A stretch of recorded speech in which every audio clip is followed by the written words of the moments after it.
So let me try out a metaphor on you, which I think makes much more clear what's going on here. Visualize for a moment sand dunes. And notice when you look at these sand dunes in your mind that they look like wind. Sand dunes look like wind in some sense. Well, then analyze the situation. What is wind? Wind is a pressure variant phenomena that fluctuates over time. In a way, the sand grains moved about by the wind are like a lower dimensional slice of the wind itself. And from photographic analysis of dunes, you can calculate the speed and duration of the wind that made them. So the dune is a lower dimensional slice of time, of the wind ebbing and flowing that made it. Well, now let's change the metaphor a little bit. Instead of grains of sand, let's think of genes. Instead of a windstorm, let's think of 1 billion years of evolution. It moves the genes around in a pattern which is a lower dimensional slice of the force which created the situation. In other words, on every living organism, there is the imprint of the higher dimensional force which made it. But whatever it is that made blind matter into whales, squirrels, and human beings, it left its calling card inside each human being, each squirrel, each whale. That's the DNA. Well, the DNA codons are based on a system of 64, exactly like the I Ching. So my belief is that some group of people thousands of years ago looked into human organism, looked by meditative techniques into the center of their own beings. And they were not mystics, nor were they empiricists. They were simply curious. But at the center of the meditative experience, they saw an ebb and flow, an energy field that was in a constant state of flux. And they asked themselves, how many elements are necessary to describe this energy field? And the answer was more than 10, less than 1,000. More than 20, less than 500. And when they finally got it worked out, lo and behold, 64 situations are all the possible potential situations there are. Out of 64 subtypes of time, you can create everything from the coronation of Queen Mary to the resignation of Madonna, out of 64 types of time. So really, what the I Ching is not a book of Chinese mysticism.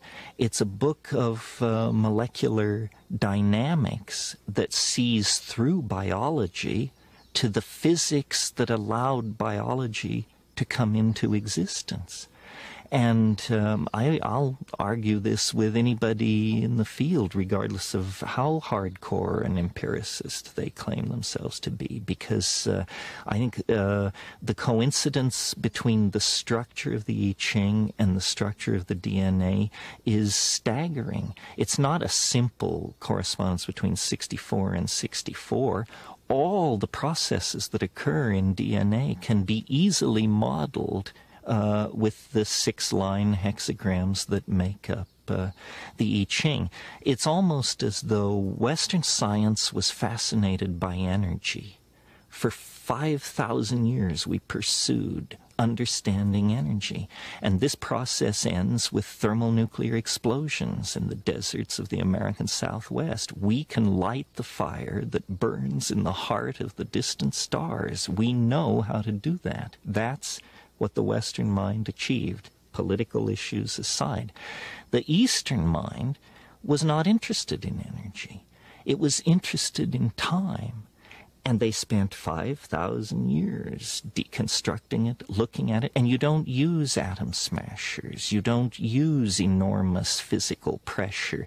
It's a different problem, and you bring different tools to bear. You meditate. You look inside yourself. You study the movement of water around pebbles. You consider the situation. You study history.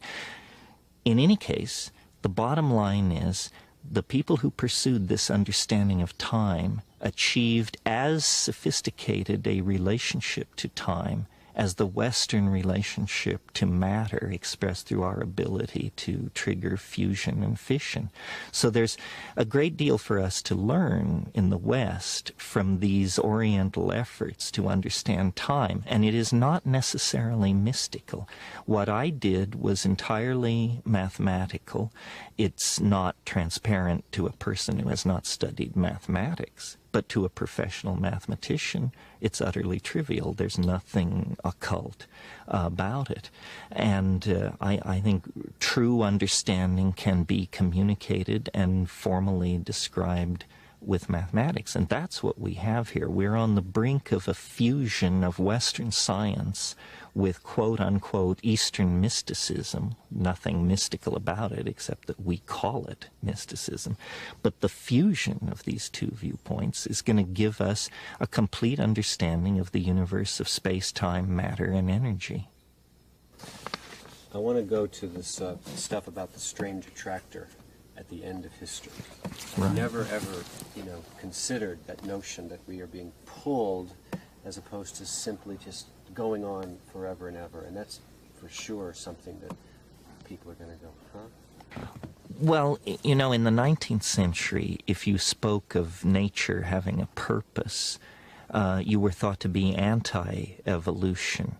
Because in the 19th century, there was great pain to eliminate anything like preformation or teleology or purpose or God, all these things that they were trying to eliminate from evolutionary theory. And until very recently in scientific thought, the idea has been that events are pushed by the causal necessity embedded in the events which preceded them. In other words, if you ask the question, what is the most important event in terms of, or moment in terms of shaping this moment, the answer would be the moment just before this moment, because it hands on the energy, the space, the time. Recently, mathematicians have evolved what they call the notion of attractors, or strange attractors in some cases. And these are processes where a dynamic is not pushed by causal necessity from behind, but it's pulled by a point in the future. You could almost say, for example, if you release a ball bearing up near the rim of a bowl, that its attractor is the bottom of the bowl. And the ball bearing will roll down to the bottom, then halfway up the side, then up the side in shorter and shorter cycles until it finally comes to rest in the exact bottom of the bowl.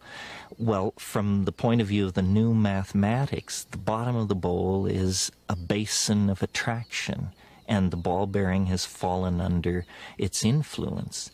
So I have always doubted that evolutionary theory without purpose, without teleology, could produce as complex a world as we see around us in as short a time, 5 billion years, as the life of the Earth. It seemed more as though these processes were not just wandering across a flat genetic landscape. They were the process of biological evolution was actually being channeled between high walls. In other words, it could move. It had some motion this way, some this, but its forward direction was inevitable. And this is the idea of an attractor, that what the universe is doing is it is under the sway of what I call the transcendental object at the end of time. And that is this domain of hyperconnectivity, that it would be perfect novelty.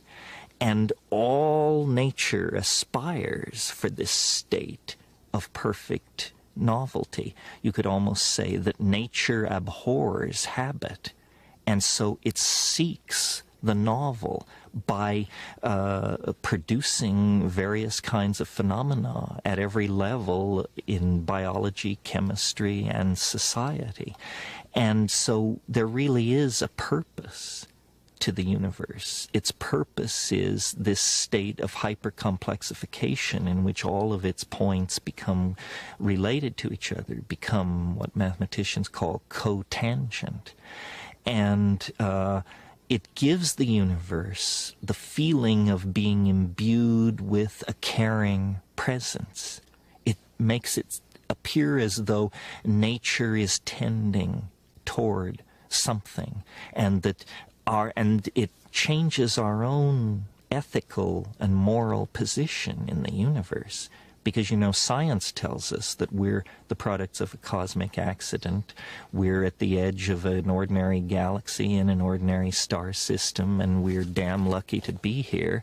And that's it. That's our place, a very existential notion of our place in the cosmos. But if you take this other point of view, that process is under the influence of an attractor, and that the value the attractor is maximizing is novelty, then suddenly, for the first time in 500 years, human beings are moved back to the center of the stage, because we are the most novel thing on this planet. We are everything biology is, plus technology, language, politics, philosophy, art, so forth and so on. So suddenly human beings become important, not mere cosmic witnesses to a meaningless cosmos, but the cutting edge of a cosmos that glories in order and is moving toward higher states of order. And at the present moment, we are the carriers. Once it was the volcanic processes that shaped this planet. Once it was the life of the early oceans. Once it was the great dinosaurs. But today, humanity represents the cutting edge of complexity and this process of moving toward complexification. You give meaning to human life. What is man's purpose? To advance and preserve novelty. You know, this is an ethical position. It means you don't replace rainforests with pastures. You don't censor books. You don't lean on people who make gender choices different from yours.